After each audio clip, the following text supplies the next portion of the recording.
ETF index mutual funds నేర్చుకుని stock మార్కెట్లో రాణించాలనుకుంటున్నారా? వెంటనే ఈ నెంబర్కి కాల్ చేయండి. నమస్తే, welcome back to Suman TV. ప్రస్తుతం మనతో పాటు ఉన్నారు consumers affairs committee chairman Mandari Krishna Reddy గారు. నమస్తే సార్. నమస్తే మేడం. సార్, గోల్డ్ లోన్స్ గురించి మనం ఒకసారి మాట్లాడుకున్నాము. అంటే చాలామంది ఏంటంటే అత్యవసర పరిస్థితుల్లో డబ్బులు కావాలంటే గోల్డ్ పెట్టి లోన్ తెచ్చుకుంటూ ఉంటారు. మరి ఇప్పుడు ఈ గోల్డ్ లోన్స్ పైన కొత్తగా కొన్ని రూల్స్ వచ్చాయంటున్నారు. ఒకసారి రూల్స్ ఏంటి సార్? గోల్డ్ లోన్స్లో గతం కన్నా భిన్నమైనట్టు కొన్ని రూల్స్ ఈ మధ్యకాలంలో వచ్చాయి. అది పూర్తిగా తెలుసుకోకుండా మనం లోన్ కోసం వెళ్ళినట్టయితే కొన్ని ఇబ్బందులు, సమస్యలు మనకు వచ్చే అవకాశాలు ఉంటాయి. దాంట్లో ముఖ్యంగా చెప్పేది ఏమిటంటే, చిన్న మొత్తాల్లో తీసుకునే లోన్స్ అన్నీ కూడా 1 సంవత్సరం లోపలనే దాన్ని క్లియర్ చేయాలి. అలా కాకుండా తిరిగి ఆ లోన్ మళ్ళీ డబ్బులు కట్టి మళ్ళీ ఆ డబ్బు బంగారాన్ని తీసుకొని మళ్ళీ కావాలంటే లోన్కి అప్లై చేసుకోవాలి. గతంలో అయితే 3 సంవత్సరాల దాకా అవకాశం ఇచ్చేవాళ్ళు. 3 ఇయర్స్ వరకు దాన్ని అట్లాగే ఉంచి 3 ఇయర్స్ తర్వాత మనం కావాలంటే మళ్ళీ దాన్ని డబ్బు కట్టి తీసుకొని మళ్ళీ రెండోసారి కావాలంటే రివైజ్ చేసుకోవడానికి మనకు పాసిబిలిటీ ఇచ్చేవాళ్ళు. ఇప్పుడు 1 ఇయర్ వరకే ఆ అవకాశాన్ని ఇస్తున్నారు. దాన్ని జాగ్రత్తగా పరిశీలించుకోవాలి. అంటే 1 ఇయర్లో మనం డబ్బులు కట్టి వెనక్కి తీసుకోలేని పరిస్థితి ఏర్పడితే అది వేలానికి వెళ్ళిపోతుంది. ఓకే, వేలం వేసేస్తారు. ఇంకోటి చాలా సందర్భాలుగా ఏం జరుగుతుందంటే, ఈ వేలం ప్రక్రియలో కూడా బాటంగా బయటకు వచ్చి వేలం వేసేదానికన్నా కూడా ఇంటర్నల్గా వాళ్ళు మెకానిజం చేసుకొని దాంట్లో కొన్ని గోల్మాల్ ప్రక్రియలు కూడా జరిగే పాసిబిలిటీస్ ఏర్పడతాయి. ఓకే, జరుగుతాయి సార్. అవకాశాలు ఉన్నాయి. ఎవరైనా తక్కువ రేట్లో కూడా చేశారంటారు. ఏముంది అంటే, వేలం అనేది ఇష్టం మీద ఆధారపడింది కదా. వేలం అనేది ఎక్కువ భాగం ఎవరైనా పాట పాడితే ఎంతవరకు పాడగలుగుతాడు, దాని నిజమైన రేట్ ఏముంటుందనే విషయం ఎవరికైనా గ్రహించగలుగుతాడు. ఎందుకంటే ఆభరణాలు ఉన్నాయా, స్వచ్ఛమైన బంగారం ఉందా, మార్కెట్లో రేట్ ఎంత ఉంటుంది, దానికన్నా మించి అయితే వాడు పాడు కదా. ఎందుకంటే స్వచ్ఛమైన బంగారం దొరుకుతుంది, దాంతో నగదు ఆయన చేయించుకోవచ్చు. 5%, 2% డిఫరెన్స్ తప్ప అంతకన్నా ఎక్కువ ఉండదు. వాళ్ళకి తెలిసిన వాళ్ళనే కూర్చోబెట్టి వేలం వేశారు, ఇంతకన్నా ఎక్కువ పాడలేదు, ఇంతే వచ్చిందని చెప్పడానికి పాసిబిలిటీ ఉంది. ఇలాంటివన్నీ గోల్మాలు చాలా జరుగుతుంటాయి. బ్యాంకులు ఇలాంటి కొన్ని చేసినటువంటి సంఘటనలు కూడా గతంలో ఉన్నాయి.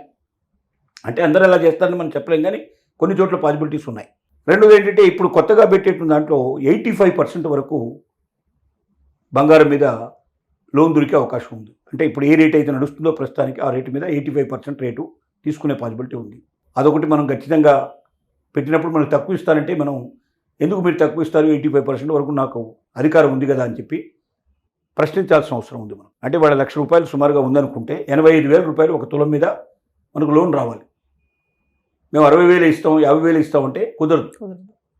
అంటే మనకు ఆ సంగతి తెలిసి ఉంటే మనం గట్టిగా పోరాటానికి, గట్టిగా అడగడానికి మనకు అవకాశం ఉంది. లేదా వాళ్ళు ఏమి ఇస్తే మనం తీసుకుంటుకోవడానికి మనకు ప్రయత్నం చేస్తాం మనం. ఇంకోటి, వేలం వేసినప్పుడు ఎప్పుడైనా సరే ఆ నోటీస్ మనకు రావాలి. కొద్ది రోజుల ముందరగానే, సహజంగా అయితే 15 డేస్ నోటీస్ ఉంటుంది. ఆ లోపల మనకు నోటీస్ చేరాలి. అంటే మనకు చేరి మన సంతకం పెట్టిన తర్వాత 15 రోజుల నుంచి ఆ పైన టైంలో మాత్రమే వేలం వేయాలి తప్ప, వాళ్ళు మనకు చేరకుండా, మనకు చేరినట్టుగా అథాంటిక్గా వాళ్ళకి సిగ్నేచర్ లేకుండా, మనకు ఆ ఇన్ఫర్మేషన్ మనకు ముట్టినట్టుగా మన సిగ్నేచర్ కానీ మనకు సంబంధించిన ఆనవాళ్ళు కానీ లేకుండా వాళ్ళు వేలం వేయడానికి వీలు లేదు. అలా వేలం వేయడానికి అవకాశం లేదు. కాబట్టి అలా ఎవరైనా మనకు తెలియకుండా వేలం వేసినట్టయితే దాన్ని మనం ఛాలెంజ్ చేసేందుకు మనకు రైట్ ఉంది. ఇవన్నీ కొత్త నిబంధనలు చేసినటువంటి విషయాలు అన్నమాట. గతంలో ఏం చేసేవాళ్ళంటే, ఏదో ఒక కొరియర్ పంపించినట్టుగా, కొరియర్ వాపసు వచ్చినట్టుగా, పోస్ట్ ఆఫీసులో కూడా ఇలాంటివన్నీ చాలా లీలలు జరుగుతుంటాయి. కొరియర్ సంస్థలు కూడా చాలా ఇట్లాంటి లీలలు చేస్తుంటారు. సైన్ చేసి ఇచ్చినట్టుగా, ఎవరో సైన్ చేశారు, పిచ్చికి తోటి గీసేసి ఇచ్చేస్తే అయిపోతుంది. మేము పంపించాము, వాళ్ళ దగ్గర నుంచి వచ్చింది, ఆ లెటర్ని ఆడ పెట్టేస్తారు. అది వాళ్ళ సంతకం కాదా అంటే, ఇంట్లో ఎవరున్నారు వాళ్ళు తీసుకున్నారు, ఎవరు ఏ సంతకం పెడితే అది తీసుకుంటాం. ఈ సంతకం ఇలా ఎందుకు చేసామని మేము ఎందుకు అడుగుతాం, మాకేం అవసరం, వాళ్ళు అలా ఇచ్చారు, మేము ఇలా తెచ్చాం అని ఇలాగా వాళ్ళు నోటీస్ పంపించినట్టుగా, నోటీస్ వచ్చినట్టుగా ఇట్లా చేసేవాళ్ళు. ఇప్పుడు అలా చేయడానికి వీలు లేదు. వాళ్ళు కానీ వాళ్ళ ఆథరైజ్డ్ రిప్రజెంటేటివ్స్ కానీ కావాలి. ఒకవేళ వెనక్కి వస్తే ఎందుకు వచ్చిందో వాళ్ళు తిరిగి వాళ్ళు పంపించే ప్రయత్నం చేయాలి. అలా 3 సార్లు మినిమం పంపించిన తర్వాత కూడా రిటర్న్ వస్తే అప్పుడు దాని గురించి ఏం చేయాలనే దానికి లీగల్ పద్ధతి ప్రకారంగా ప్రొసీడ్ అవ్వడానికి అవకాశం ఉంటుంది. సో మీకు తెలియకుండా ఎవరైనా మీ బంగారాన్ని, తాకట్టు పెట్టిన బంగారాన్ని మీకు సరైన నోటీసులు లేకుండా, ఇన్ఫర్మేషన్ లేకుండా దాన్ని వేలం వేయడానికి ప్రయత్నం చేయడం కూడా తప్పే అవుతుంది. ఆ విషయంలో కూడా మీరు లీగల్గా ప్రొసీడ్ అవ్వడానికి మీకు రైట్ ఉంది. రెండోది, మీరు ఎప్పుడైనా సరే ఇప్పుడు పెట్టేటువంటి బంగారాన్ని 1 ఇయర్లో విడిపించుకోగలిగే పరిస్థితి ఉన్నప్పుడు మాత్రమే మీరు దాంట్లో పెట్టండి. లేకపోతే దాన్ని వేలంలో పెట్టే అవకాశం ఉంది.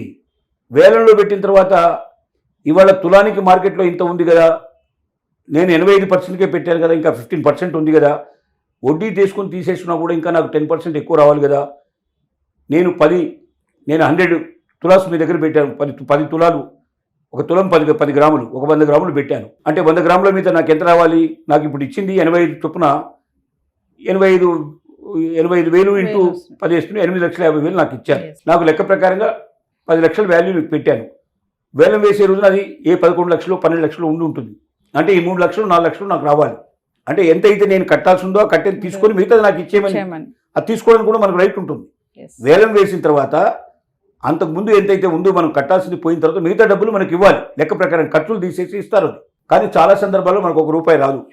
ఎందుకంటే మాకు తక్కువ వేలలో పోయింది లేదా ఎక్కువ ఎక్స్పెండిచర్ అయిందని రకరకాల లెక్కలు చెప్పి మనల్ని తీసేసే ప్రయత్నం చేస్తారు. ఇది ఏం జరిగినా లీగల్గా ప్రొసీడ్ అయ్యి ఎవరైతే మనకు అన్యాయం చేశారో వాళ్ళ నుంచి మనం తెచ్చుకునేందుకు మనకు హక్కు ఉంది. ఇలాంటి కొత్త చట్టాల లోపల రూపొందించిన పద్ధతులు, కొత్త రూల్స్ అన్నీ వస్తున్నాయి తొందరలోనే.